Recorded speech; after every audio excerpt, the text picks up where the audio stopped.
साथियों, भारत के बारे में पूरी दुनिया यह बात जानती है कि हमने हमेशा शांति को प्राथमिकता दी है।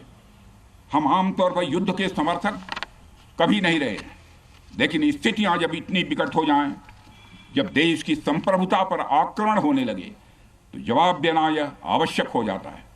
राष्ट्र कवि रामधारी सिंह दिनकर जी की पंक्तियां आपके सामने रखना चाहूंगा। रुग्ण होना चाहता कोई नहीं, रुग्ण होना चाहता कोई नहीं, रोग लेकिन आ गया जब पास हो तिक्त औषधि, कड़वी औषधि। तिक्त औषधि के सिवा उपचार क्या, शमित होगा वह नहीं मिष्ठान्न से। यानी कोई बीमारी अगर लग जाए तो वह मिठाई से दूर नहीं होती है, उसके लिए कड़वी दवा ही काम करती है। इसलिए आतंकवाद जैसे रोग के लिए भी ऑपरेशन सिंदूर जैसी दवा की बड़ी जरूरत हो गई थी। साथियों, पूरे देश में हमारी सेनाओं को और हमारे सैनिकों को एक सम्मान की दृष्टि से देखा जाता है।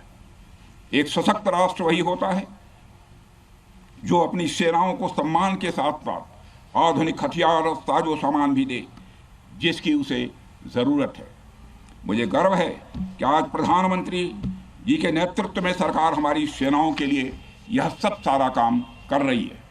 हमने यह सुनिश्चित किया है कि हमारी सेनाएं हर परिस्थिति के लिए तैयार रहें।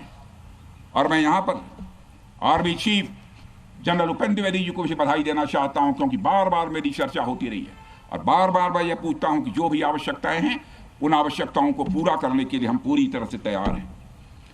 और इसलिए इसके लिए हम वर्ल्ड क्लास बेहतरीन गुणवत्ता वाले साजो सामान अपनी सेनाओं को देने की कोशिश कर रहे हैं।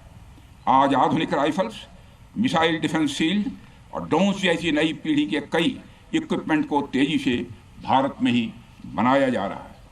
साथियों, इसके अलावा सीमावर्ती इलाकों में हमने जो काम किया है वो आप सब देख रहे होंगे। आज एलएसी और एलओसी पर भी कनेक्टिविटी है, वैसी पहले शायद कभी नहीं थी। हमने हर स्तर पर यह दिखाया है कि हमारी सरकार केवल युद्ध भूमि पर ही नहीं बल्कि व्यक्तिगत रूप से और पारिवारिक रूप के साथ अपने सेना के जवानों के साथ खड़ी है। साथियों, अंत में एक बार फिर आप सभी को आपके शौर्य और पराक्रम के लिए हृदय से हार्दिक बधाई देता हूं। मैं आपको यह आश्वासन देता हूं कि हमारे प्रधानमंत्री जी के नेतृत्व में देश की सरकार और देश की जनता हर कदम पर, हर स्थिति में आपके साथ कंधे से कंधा मिलाकर खड़ी है।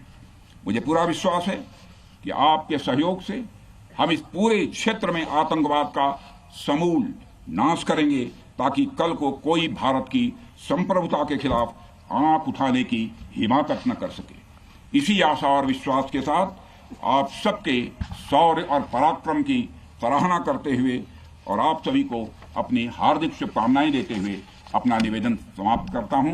बोलिए जय हिंद, जय हिंद।